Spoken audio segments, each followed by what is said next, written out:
Dans cette vidéo, on va aborder plusieurs choses et notamment qu'est-ce qui distingue les athlètes de haut niveau et deuxièmement, on va lier ça au jeu de la vie quotidien et comment s'inspirer des grands joueurs et des mauvais joueurs aussi pour se faire sa solution personnelle.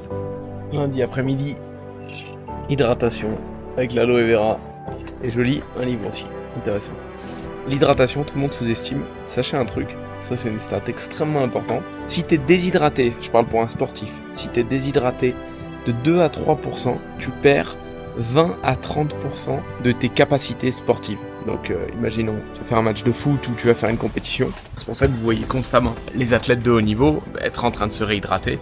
Ils n'attendent pas d'avoir soif, ils n'attendent pas d'être déshydratés complètement parce que sinon ça attaque immédiatement la performance. Et pour aller un petit peu plus loin, t'as pas besoin de juste hydrater, t'as besoin d'électrolytes, donc des nutriments essentiels, des minéraux, des vitamines dans lesquels tu viens puiser quand tu fais de l'effort et notamment quand tu es en plein soleil et que tu as besoin de compenser constamment. Mais là où c'est toujours intéressant de regarder les sportifs de haut niveau, c'est que les sportifs de haut niveau, en fait, tu n'apprends que des extrêmes. Donc tu n'apprends que de la... Si tu veux savoir ce qu'il faut faire pour pas être en forme, tu regardes une personne qui est vraiment pas en forme. Parce que ça va être tellement évident que ça va te sauter aux yeux. Ce que cette personne ne fait pas ou fait, ça va te sauter aux yeux. Et donc tu vas immédiatement avoir des idées et des choses à piocher, à soit faire ou ne pas faire pour ne pas avoir le même résultat. Mais de la même manière, quelqu'un d'extrêmement en forme, donc un athlète de haut niveau, bien sûr que c'est à l'extrême, bien sûr que tu n'as pas besoin, les athlètes de haut niveau vont être très en forme spécifiquement pour leur sport en particulier, et peut-être moins performants dans d'autres, mais il n'empêche qu'il y a des astuces à copier dedans. Tu peux toujours utiliser quelqu'un d'extrême, par exemple dans la pratique sportive, pour t'inspirer des éléments que tu dois piocher à plus petit niveau. L'hydratation, bien sûr que tu ne peux pas être en activité sportive extrême qui va faire que tu vas te dire « Ah, si je perds 2 à 3%, c'est ma performance physique qui va s'en être impactée. » Mais toutefois, ce que tu réalises, c'est que si ta performance sportive est impactée, bah, naturellement, ta performance mentale, ton niveau de concentration, ton niveau d'attention vont être largement impacté négativement. Donc, c'est dans les extrêmes qu'on trouve nos solutions et nos réponses souvent. Même si à nouveau, on va pas faire exactement ce qu'ils font parce qu'ils sont extrêmes pour une raison. Le sportif de haut niveau, ça va être pour son sport en particulier. Il est payé pour performer dans son sport, donc tu ne dois pas copier exactement la même chose, c'est une certitude, mais tu peux t'inspirer de certains points. Et comme je disais, on est lundi après-midi. Moi, j'avais un truc quand j'étais plus jeune. Et j'assure que c'est vrai. Je me disais toujours, mais parce que je viens d'une famille traditionnelle, et je me disais, tout le monde, en gros du lundi au vendredi, globalement de 7h30 à 18h, 19h, tu sais où trouver tout le monde, quoi. Tu sais où tout le monde va être, tu sais, pas de surprise, pas d'éléments nouveaux qui font que, hormis si t'es malade, hormis dans tes 5 semaines de congés payés, puis par la suite les RTT, il n'y a aucune raison que tu sois pas au travail. Et je dois vous avouer que ça me chagrinait énormément. J'avais pas du tout la solution, j'avais pas du tout encore l'idée de me dire ah, je vais chercher une opportunité qui va me permettre de faire différemment, mais ça me chagrinait de me dire mais ça veut dire que globalement de 20 ans à 65 ans peut-être, je vais savoir exactement ce que je fais sur ces jours-là. Et la vie, elle doit être vécue. La vie, elle a pour objectif d'être vécue. Et c'était trop peu, parce que je calculais dans ma tête. Je me disais, mais du coup, les choses essentielles, je vais devoir les faire. Comme faire les courses, comme faire le ménage, comme faire toutes ces choses-là. Je vais devoir les faire à des moments où, normalement, j'aurai du temps libre. Parce que le gros de ma semaine va être pris par le travail. Et certains vont dire, ouais, mais non, c'est qu'une petite partie de la journée, le travail. Oui, bien sûr, mais jusqu'à preuve du contraire, les magasins, ils sont pas ouverts la nuit, tu peux pas faire ton ménage à 2h du matin parce que tu dois dormir. Donc en fait, le champ des possibles, il est beaucoup plus réduit que les heures hors du travail. Je pense que vous comprenez ce que je veux dire. Et moi, je me disais toujours, non, ça me plaît pas, ça me va pas. Quand j'ai compris que je voyais les chanteurs, je voyais les artistes, je voyais les sportifs qui avaient l'air d'avoir des vies un peu différentes, je me disais, bon, ok, mais ça c'est un peu mal barré parce que j'ai pas de compétences particulières dans ces choses-là, je suis pas passionné suffisamment par ces choses-là, ça va être dur, ça va être dur. Et plus tard dans la vie, j'ai compris que ce serait avec le business. Sauf que j'ai eu la chance de faire ce qu'on appelle un master management entrepreneuriat. Et dans ce master management entrepreneuriat, je voyais très souvent des entrepreneurs qui venaient nous raconter leur parcours. Et il y en avait pour lesquels j'étais inspiré. Je me souviens notamment d'un gars que je vois souvent sur LinkedIn d'ailleurs, qui avait lancé une boîte de drones. Le gars il m'inspirait grave. Mais pour la plupart des autres, je voyais que l'effort consenti, certes il y avait une satisfaction personnelle, un certain épanouissement, etc.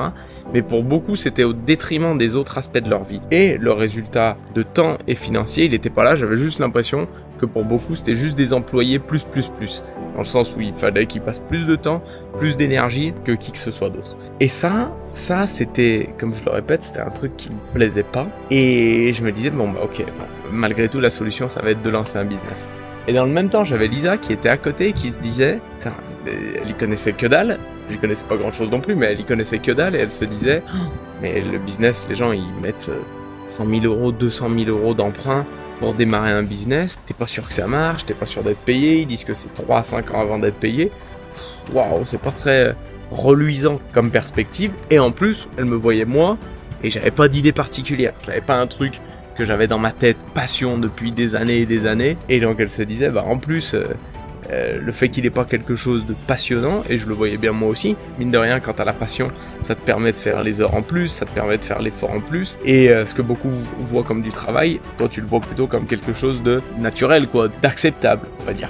Et voilà, donc j'étais dans cette situation. Je comprenais aussi, et ça j'ai peut-être eu la chance de le comprendre plus tôt que beaucoup de personnes, de manière extrêmement réaliste. Je comprenais aussi que beaucoup des gens que tu vois dans la rue, parce que tu sais quand t'es en arrêt maladie ou que toi t'as des vacances dans des moments ou des RTT dans des moments où normalement tu devrais pas l'avoir, et que dans la ville ou que tu vas dans la rue ou que tu vas à la plage ou n'importe où, tu vois qu'il y a des gens. Et tu vois que ces gens, pour la plupart, c'est des gens qui sont pas comme toi, au sens où ça paraît normal pour eux d'être dehors dans la journée, s'il fait beau, d'aller faire leur sport au milieu de la journée, d'aller faire toutes ces choses-là. Et moi, quand je vois ces gens-là, j'ai la chance à cette époque-là de me dire et de comprendre que c'est pas la finalité, mais une chose qu'ils ont en commun, c'est que pour beaucoup, ils ont les deux choses, le temps et les options. Ça, c'est la conséquence. Ils ont le temps qu'ils veulent et ils ont les options de faire ce qu'ils veulent.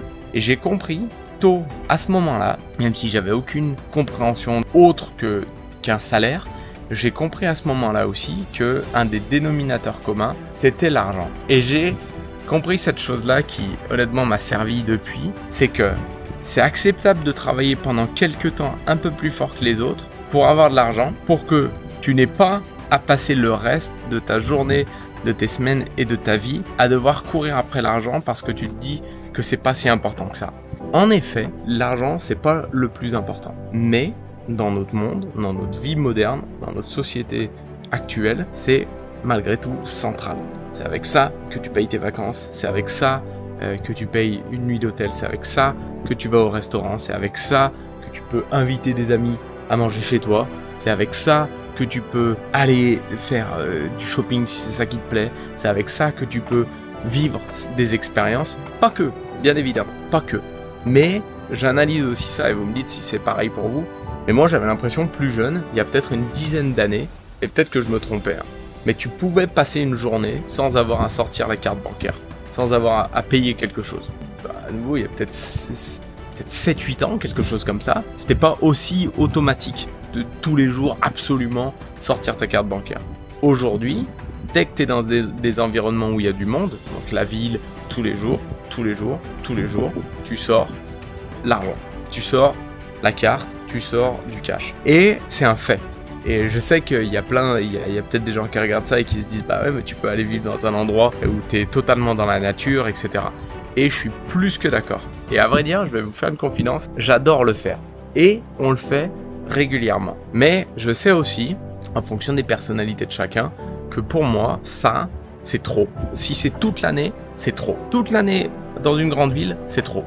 Mais toute l'année à la plage, c'est trop aussi. J'ai besoin d'un espèce d'équilibre. J'ai besoin de pouvoir naviguer entre différents environnements. Mais ça, c'est pareil. Ça, ce qui te permet de le faire, c'est, qu'on le veuille ou non, c'est gagner sa vie. C'est l'argent. Et c'est important de le réaliser selon moi parce que beaucoup de gens mettent ça de côté. Beaucoup de gens se disent non, c'est l'éléphant au milieu de la pièce, mais t'essayes de regarder tout ce qui se passe autour pour pas voir l'éléphant. Il faut avoir une partie cynique et une partie réaliste. Pas trop grande, parce que honnêtement, il n'y a rien de pire que les gens cyniques, mais une partie cynique et réaliste qui regarde avec honnêteté la situation. Et regarder avec honnêteté la situation, c'est savoir se dire ça.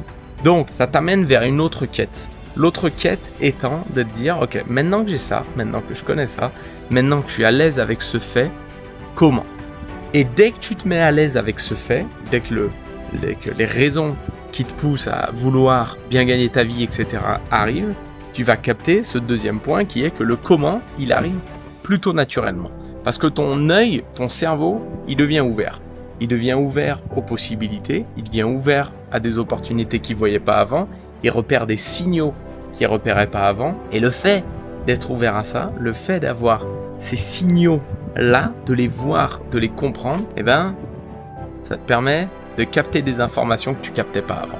Et donc, ça a été notre cas avec Lisa il y a 11 ans, quand on a vu une opportunité qui était sous nos yeux depuis 1 an et demi, qui était, on ne pouvait pas la faire plus présente, la rendre plus évidente, mais c'est pas que l'opportunité a changé, c'est que notre perception et notre perspective étaient différentes.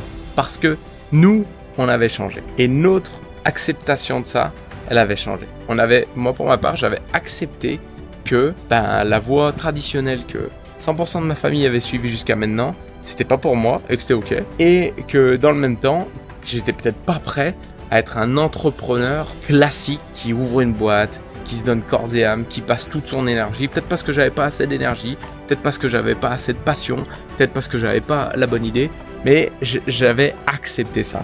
Et donc, j'ai eu les yeux ouverts sur une opportunité. Mais mon point, il est, peu importe où t'en es, nous avec Lisa, on a peut-être poussé à l'extrême cette idée-là, et j'en reviens sur mon propos d'avant, sur les sportifs de haut niveau. Regarde, si t'as la chance de jouer aux échecs, ou à n'importe quel jeu, je sais que ça se fait beaucoup avec les jeux vidéo, tu as 2 possibilités. Soit tu attaques directement le jeu, et c'est très bien, et honnêtement, quand c'est du divertissement, c'est cool. Mais quand ça en vient à être ta vie et les heures précieuses que tu passes, je trouve qu'il y a une autre approche que l'approche brute comme ça de force. En anglais d'ailleurs, c'est une expression brute de force. Ça veut dire que tu ne prends aucune information de quoi que ce soit sur un jeu, sur n'importe quoi, et t'attaques directement. Ça veut dire que c'est génial parce que tu fais des essais-erreurs et t'apprends intrinsèquement énormément. Mais dans les affaires de la vie, on va dire, je trouve qu'on peut faire mieux. C'est pour ça que je lis, c'est pour ça que j'essaye de bien m'entourer, c'est pour ça que j'essaye d'apprendre constamment. Parce que tu peux utiliser les expériences et les erreurs et les réussites de beaucoup d'autres gens autour pour ne pas faire la même chose. Et donc, il y a une approche qui est de se dire, je vais observer les joueurs, les jeux, les très bons joueurs comme les moins bons joueurs, et je vais identifier là où ils font tous les mêmes erreurs, là où ils font les bons choix pour certains, là où ils font les mauvais, là où ils font les bons, etc. Et je vais m'en faire avec ma personnalité, avec ce filtre-là que j'ai créé de ma personnalité, mais sans non plus être tellement bloqué par l'identité que tu te racontes de toi-même et la personnalité que tu essayes de te raconter, que tu arrêtes complètement et que tout arrête.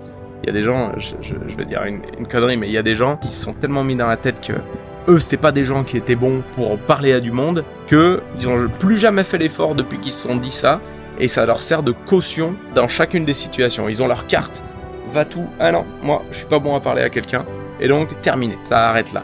Ça, c'est une grosse erreur aussi. Mais tu observes le jeu, tu observes les joueurs, et avec ton identité, ton filtre, et tu comprends qu'il va falloir travailler sur toi, il va falloir grandir, mais avec ce filtre-là, tu fais quelque chose adapté à ta personnalité. C'est pour ça qu'avec Lisa, on a mis en place le Business Scan, on a un quiz qui arrive aussi pour déterminer votre personnalité, pour déterminer les points qui sont importants pour vous, et en fonction de ça, pouvoir vous amener sur différentes possibilités et différentes options. Donc ça, vous pouvez nous texter, à vrai dire. On a mis en place un numéro WhatsApp, c'est un numéro qu'on check 10-15 minutes par jour à peu près, et sur lequel il va s'afficher là, et sur lequel vous allez pouvoir nous envoyer un WhatsApp directement. On ne répond pas aux appels, on répond juste aux messages WhatsApp, et à partir de là, on pourra vous nous poser 2-3 questions, vous mettez Matt Lisa Fit, plus peut-être le titre de votre question que vous avez, et on pourra chatter ensemble. Et si ça doit aller plus loin, on en discutera. On a différents programmes de lancement qui peuvent vous aider là-dessus. Mais ça peut être une excellente solution pour vous. Donc, observe les joueurs, observe le jeu, accepte les réalités du jeu.